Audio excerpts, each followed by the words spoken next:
Good morning.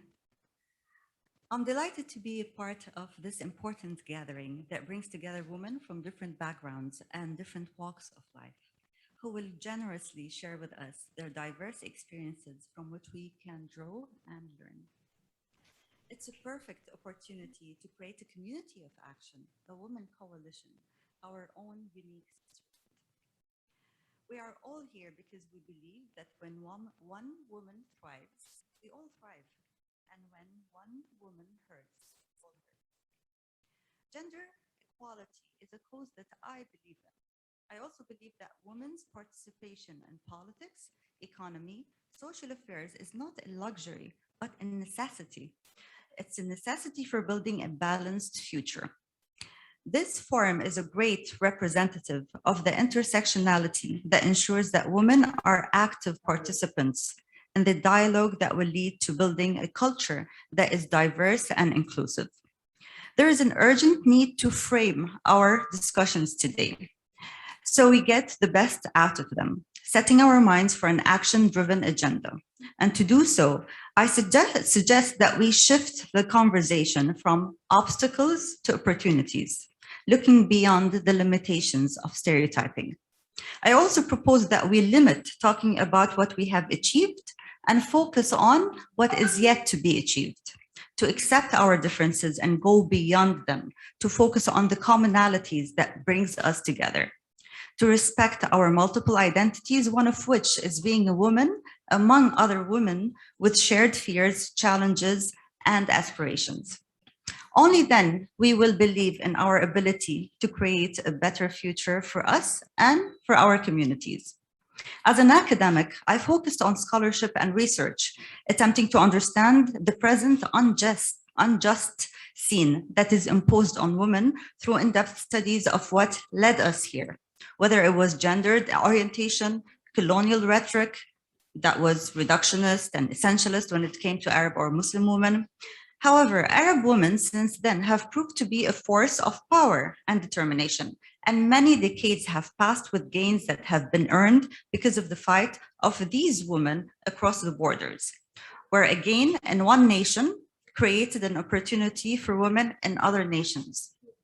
But we no longer need to engage with the historical framework of misrepresentation and how gender biases came about.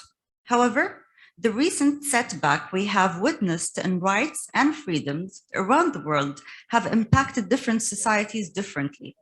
The global pandemic had a unifying force hitting all corners of the globe. The shadow pandemic coined by the UN, moreover, and referring to the increased violence against women, brought to the surface the systematic discriminations of the societal disadvantages that women face within their societies that intensified during upheavals and instabilities of any sort. The gendered impact of the pandemic on women's lives and livelihoods gives us a clear indication that we need to invent new tools and follow innovative approaches and methods. And if we are to address the gender discrimination on a deeper level.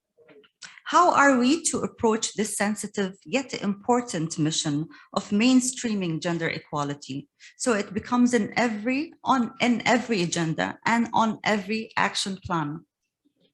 So much needs to be done on an institutional level to ensure equal representation and equal participation of women.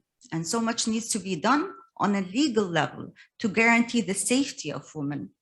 But also so much needs to be done on a societal and a social level to ensure that the stability and dignity of women within their interrelated roles in their societies.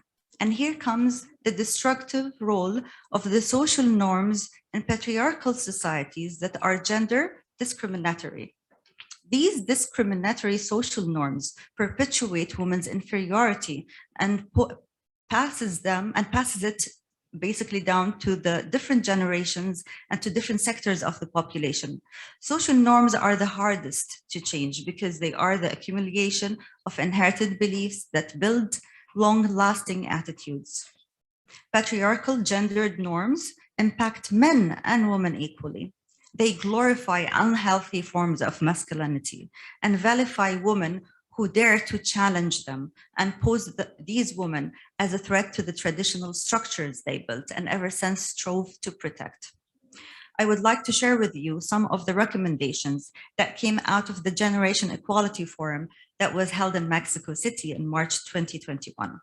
Their report of the curated discussion in March states, mounting, and I quote here, mounting evidence suggests in fact that some of the strongest forces behind persistent gender gaps are harmful social norms and stereotypes that limit expectations of what women can or should do, unquote. The report calls for combating these norms and transforming them to as a priority across all levels. They call for an educational revival, embedding gender equality in educational curriculum, updating school syllabi, and educating the family, because inequalities start in the family. They also highlighted the importance of technology as a platform that provides equal access to information, equal access to services, and equal access to networks for women, and can be a woman's window to multiple opportunities. Gendered discrimination norms embedded in social norms can be addressed on multiple levels. Legislation and institutionalizing gender equality can be very effective, but also require a cultural transformation that needs to be carried out by all members of the society. Men need to challenge these inherited norms as much as women. And we started seeing that in men standing up for movements for women's rights in marches for social justice that call for political, economic, and gender justice for women. I see this here as much as I see it elsewhere. I regard these movements as feminist movements, whether they are led by men or women. And I'm hopeful that the youth generation who can look at these inherited culture and traditions through the filter of their education and subject them to questioning and critical thinking. The youth have been bystanders in their societies when they should be leading them.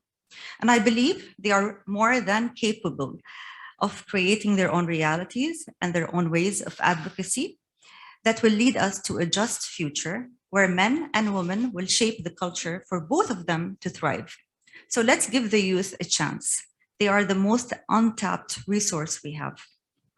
Diversity and inclusion aren't a slogan to raise in an event to promote some at the expense of others. When we say women, we should mean all women. It's a commitment to justice and fairness to all, a pledge one makes to be the voice of the voiceless. A future that I dare to say needs to be a feminist one that stems from the core, the center, to reach to its widest and furthest point. An inclusive future that ensures all are included and no one is left behind.